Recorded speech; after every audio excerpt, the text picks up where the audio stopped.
Mirasee. The value of that hands-on work with people to understand their needs, whether that's in-person workshops, whether it's one-on-one coaching or consulting, which could be virtual, right? But you're getting that deep interaction with people to understand their context and their problems. And that can really inform the course design in a way that you might not have otherwise. Hello, and welcome to Course Lab, the show that teaches course creators like you how to make better online courses. I'm Danny Iny, the founder and CEO of Mirasee, and I'm here with my co-host, Abe Crystal, the co-founder of Rizuku.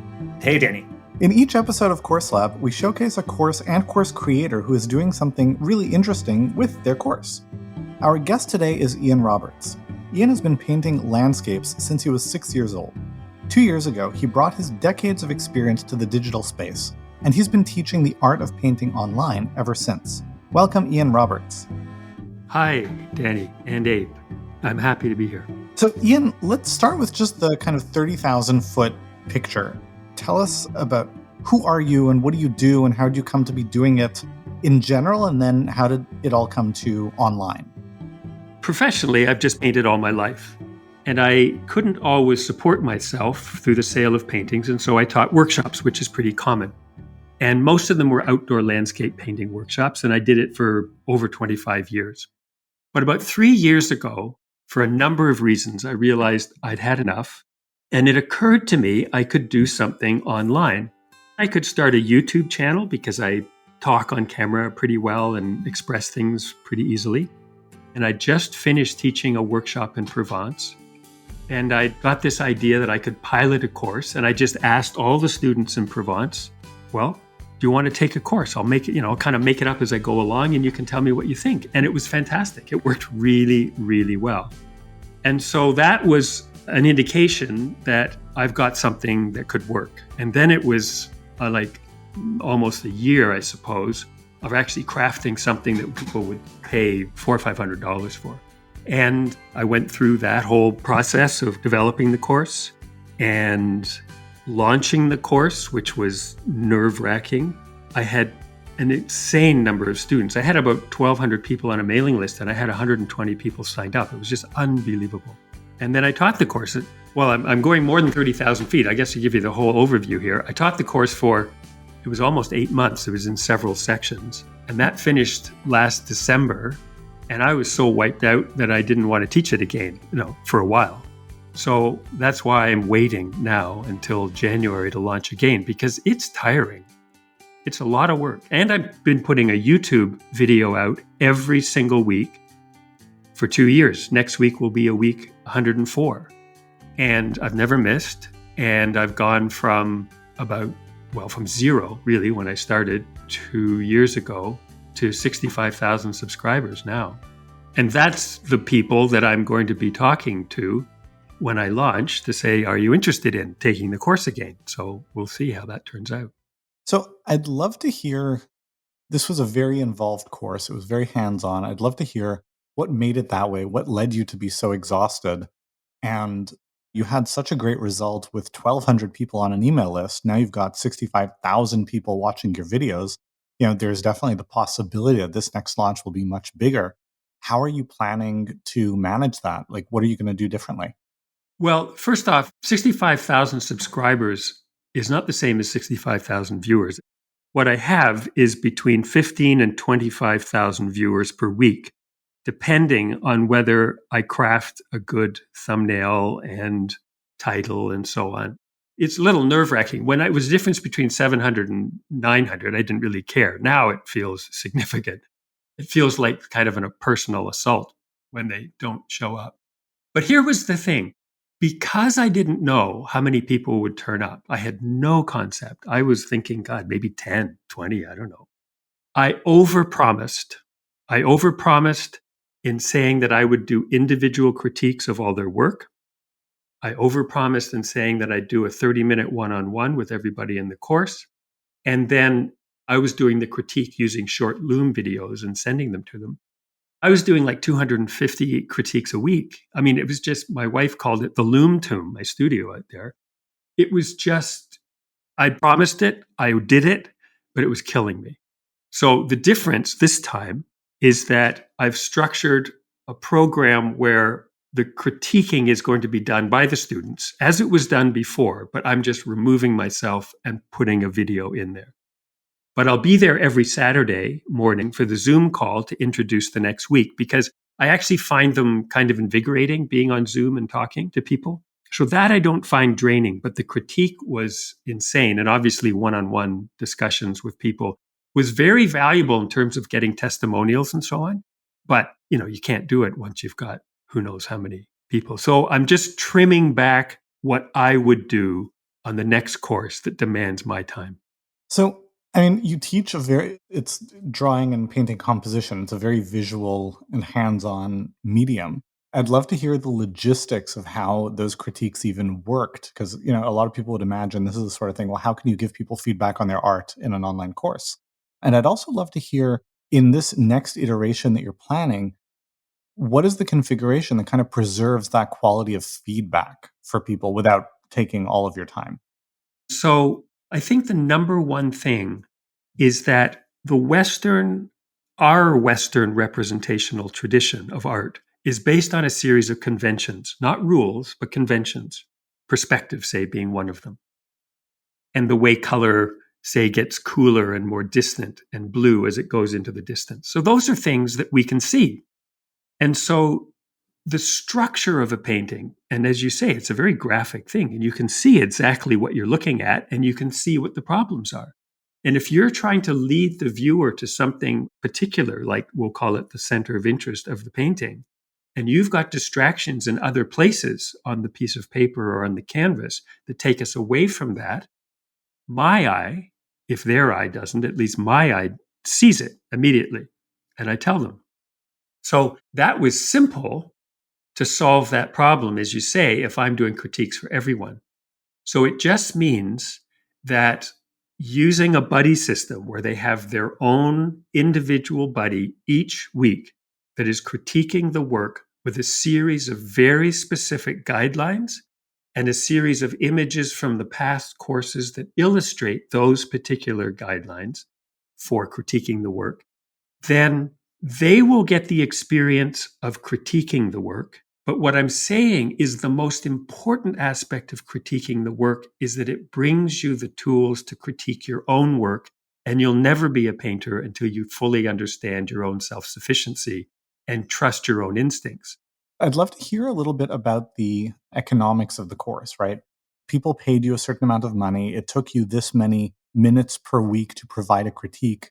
If you take out the fact that you just didn't have like that much time to do it, but if you just look at, the dollars that you were paid by a student and the amount of your time that it took to give the feedback to a student, like how did those line up with each other? Well, the course was $450 and there was 120 students. So, it was a fairly successful launch. And then 80% or 75%, 80 people signed up for the two subsequent courses. I didn't even advertise them. I just said, who wants to take them? And everybody jumped in. It was an incredible group. And like I had, if you look at those courses at universities, you took a psychology course at Open University, the completion rate's about 7% on average, I think. It's hopeless. And I had 58 students start the first drawing course, and 57 did every single exercise to the last week. I mean, it was astonishing. To what do you attribute that incredible engagement and completion rate? I would say the best thing about what I did is that I deconstructed the very complex thing of learning to draw into a series of steps that were so logical, so simple, almost so insanely simple to begin. You're thinking, really? And yet each week a layer got added and you're realizing, okay, I'm carving depth on a picture plane. That's the foundation of Western representational art. Okay, now I've got light and shade and shadows. Now I'm starting to lead each week, just adds complexity. And what happens is I think that they sort of just get a handle on what they learned this week. And then this thing goes out ahead of them next week. And they think, oh my God, I don't think I can do that. But now the 2 weeks before them or the 3 weeks before them, they're kind of using that embedded to do the next one. And so each one is kind of building those past weeks as a given as they move and assimilate each week as they go forward. Because the main problem I found when I taught workshops, they'd be 5-day workshops, 10-day workshops, is you'd be out in a beautiful place in a landscape and you'd be saying certain things about compositional structure, on the first introductory lecture. And then they'd be out painting and they're already overwhelmed. There's only so much that you can assimilate and integrate into your work. And so by deconstructing it this way and making really simple steps with a week to assimilate it, I think they really see, dang, this is working. I'm going to keep doing it. I mean, how were you able to, you talked about deconstructing the drawing and painting process for people so that it was in very accessible steps. But how did you come to that deconstruction in the first place? And does that give you, any ideas as to a path forward for other forms of review and critique? Most of the people that are painting are just saying, no, I just want to get my brush in the canvas and I want to start to paint. I love the color.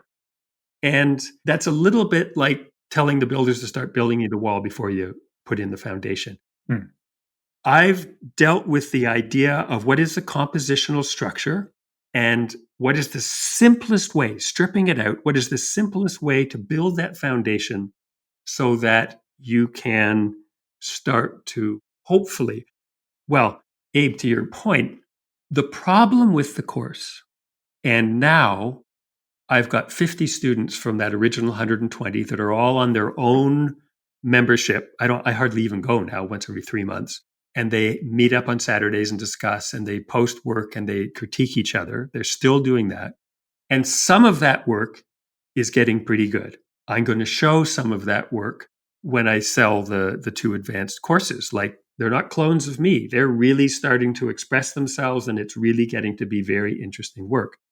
But the problem after 6 weeks is that the difference between my giving the image and they're working with my image and they're choosing their own image, that's a big jump. That's a big jump. And I wouldn't say it's a weakness in the sense that it's only been 6 weeks. I mean, how much can you do in 6 weeks? But going from my images to theirs is a big jump. And so what I'm planning to do this time is do a 30-day challenge, not to bring them into the course, but after they've done the 6 weeks, a 30-day challenge, just figure out a little composition sketch a day, every day for 30 days to grind these ideas in. So really make them your own on your own images and post them and get your buddy to critique them. So I'll see how that does. But I think the deconstruction is really good up to that point. And then this challenge, I think, will hopefully bridge that gap. Interesting. Do you have sort of advice or suggestions for other course creators who are maybe a couple of steps before where you are? So for someone who's trying to figure out that framework or how to get their students to engage and take action the way that you did with the initial painting course, how would you suggest people approach that if they're struggling to get to that sort of first milestone? I spent a lot of time thinking about this.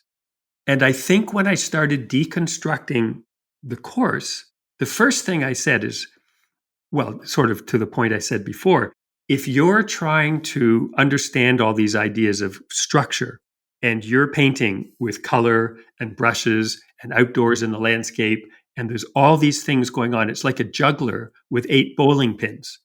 And obviously, you don't start with 8 bowling pins.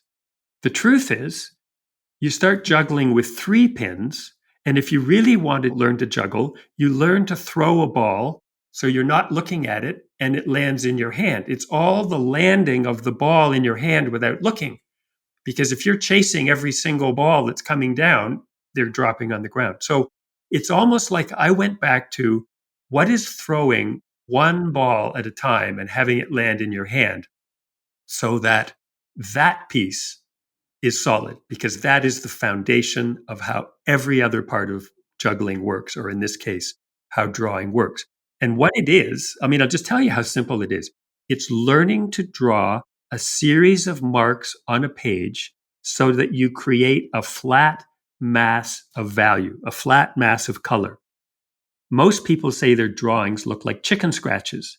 And so if you are trying to make it look like the landscape with a bunch of chicken scratches, you're just being constantly reminded of the piece of paper.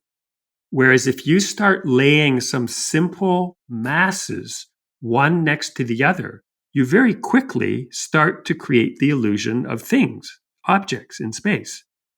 And once you get that, then it's like, oh, I get it.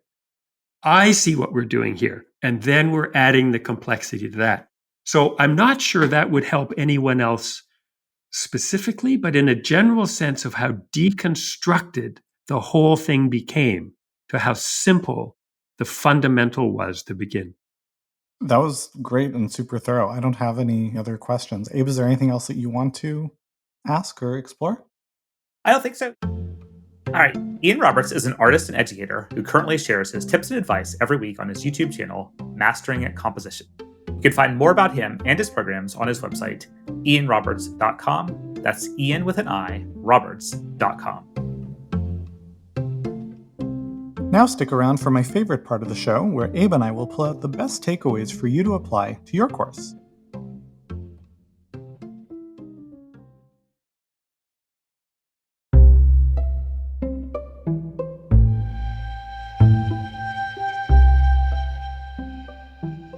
Let's start with the pedagogy. Yeah. So, things that were interesting to me were, first of all, just how impactful the course is, that he was able to take these challenging skills of painting and composition that, a lot of people might pick up a book or watch that one YouTube video and then not do anything with it. But in his course, he's able to really get them taking action and having long-term impact. The other thing I thought was interesting that Ian shared was that not only were his students highly engaged in the course, but they're also continuing to pursue their painting afterwards. They're meeting with each other and they're sharing their ongoing work with him. And he's seeing their work continue to progress and to get really good over time. It's not many courses that have that level of long-term impact. So it's just pretty cool to see that. But B, it also raises questions and curiosity about how is that possible and what can we take away from it for other courses? And it's also impressive that this was done, in such a dynamic way in an area where people would typically expect, like, how can you give me feedback on my art if I'm not there in a classroom and you're not walking around and like giving comments and feedback, right? So that structure of people doing the work, snapping a photo, sending it in, getting the feedback, I think that was powerful. But I think underlying it all, Ian is teaching about something that people really want to do and enjoy doing once they get some competence with it. So it's not, a lot of the courses that we explore on this show are somewhat utilitarian in the sense that it's, I need to learn how to do a specific thing to accomplish a specific outcome, as opposed to, I want to learn how to do this so that I can do it because I just want to do it. Right. So there's really a higher level of intrinsic motivation there for participants, which is always really helpful in terms of keeping people going through those challenges. I guess the other thing too is it struck me that Ian's approach to the course was really grounded in this in-depth, hands-on work that he had done with people through these in-person workshops. As he said, that like the foundation of the course was, well, he taught workshops, with small groups for 25 years, and he wrote a book, and then he did the course. And so that depth of interaction with people, it seems like that's what gave him the insights to craft this framework so that he could teach it in a very, step-by-step and methodical way online without having, to be in person with people looking over their shoulders and so on. Not to say that you need like 25 years of teaching workshops before you do an online course. Like, we don't want to discourage people from getting started a lot faster. But the point is the value of that hands-on work with people to understand their needs, whether that's in-person workshops, whether it's one-on-one coaching or consulting, which could be virtual, right? But you're getting that deep interaction with people to understand their context and their problems. And that can really inform the course design in a way that you might not have otherwise. Yeah, I mean, when Ian was describing, everything that went into the content, the curriculum, the design of the course, the two things that really jumped out to me were one, a really good understanding of pedagogical best practices. Nothing like crazy out there, but chunk it down to really small pieces, give people the small wins, make sure you're building momentum and taking away friction. This is the ABCs of designing a good course, but he really leaned into them, right? He did a great job with the scaffolding of one idea building on the other, making sure you're not skipping steps or taking steps that are too big. And that was paired with a really deep and practical subject matter knowledge, right? I mean, Ian is not in any way a dilettante in his subject area where it's like, yeah, I'm teaching a course about yoga because I do yoga on the weekends and I have for a couple of years. It's like, no, he's been doing this professionally for decades. And it takes that depth of experience, both doing it and teaching it in whatever modalities you do. You start where you are, but you need that depth of subject matter knowledge as well. Yeah, for sure. So then on the business side, I guess, I mean, curious to hear your thoughts, Danny, but I mean, it definitely just seemed like another case of how powerful it is to build a very focused and engaged audience around something very specific, right? Like he has people that just really love his videos and his work. And as a result, like launching a course to his mailing list was a smashing success, but it's not because he had some like secret marketing strategy that no one else had figured out. It was more that people were just hungry for that offering from him, and they had been eagerly watching his videos and waiting for him to sell them something essentially. Well, and that very specific focus is really interesting and noteworthy. I mean, the course was called Mastering Composition, right? Not mastering painting, not mastering drawing, composition, like a very particular aspect. And then, the next two courses were mastering line work and mastering color. Again, very narrow, very focused, but that makes it really easy for people to say, yes, that is exactly what I want and need. So that's really, really good. In terms of the business side of it, I really liked the way that he looked at how can I provide the level of feedback that I want. And, of course, he was much more successful than he expected. And then his success came back to bite him with the, being trapped in the loom tomb, creating all those feedback videos. But then in looking at how he could go about scaling the service while reducing his personal involvement, there are kind of two paths that he could take, right? One is hire coaches, hire teachers' assistants, hire his past students. And they certainly wouldn't be able to do it as efficiently as he could. But, he could give them a framework, he could give them a checklist, he could give them the tools to do that. And the amount of individual attention, while enormous when you multiply it by 120 students, was very manageable on a per student basis. So, he could absolutely afford the unit economics would work to have that tiering structure of support. But that said, the other route was, well, what if we create this peer feedback structure, which has advantages from a scalability perspective, but the real benefit from where I'm sitting is that it's pedagogically a much more powerful experience, right? When we are the ones giving the feedback, it forces us to think about what we're doing in a whole different way. We learn, and we know this from, Mirasee programs where we've integrated peer feedback structures. Some of the most powerful learning happens when people are actually giving the feedback. As great as receiving feedback is, it's the giving of the feedback that really cements a lot of the learning. Yeah, I think that's often underestimated. People might think of the peer-to-peer approach as just a way to scale or to avoid having to give individual feedback yourself, but there's that other aspect to it as well, as it actually is serving as a learning tool. And often, when we can back our way into it from thinking, how can I free up my time? Right. And we come up with creative ideas that end up being really valuable for the student. But sometimes it's helpful to even approach it the other way, right? If I wanted to keep delivering this crazy high level of support, if I wanted to even step it up further, what would I do? How would I do it? And that often opens ideas for, well, there's no way I could do that all myself, but I could hire someone to do it. I can create these structures for other people to do it. And we could really step up that level of quality experience. All right. That's all I got. You want to do the readout? All right, ready? Thank you for listening to Course Lab. I'm Abe Crystal, co-founder and CEO of Rizuku, here with Danny Iny, founder and CEO of Mirasee. Course Lab is part of the Mirasee FM podcast network, which also includes Just Between Coaches, Making It, and Once Upon a Business. This episode of Course Lab was produced by Cynthia Lamb. Jeff Govertson assembled the episode. Danny Iny is our executive producer. Another thanks to Ian Roberts for taking the time to run us through his course. You can find out more about him at ianroberts.com. That's ianroberts.com. To make sure you don't miss the really great episodes coming up on Course Lab, follow us on Apple Podcasts, Spotify, or wherever you're listening right now.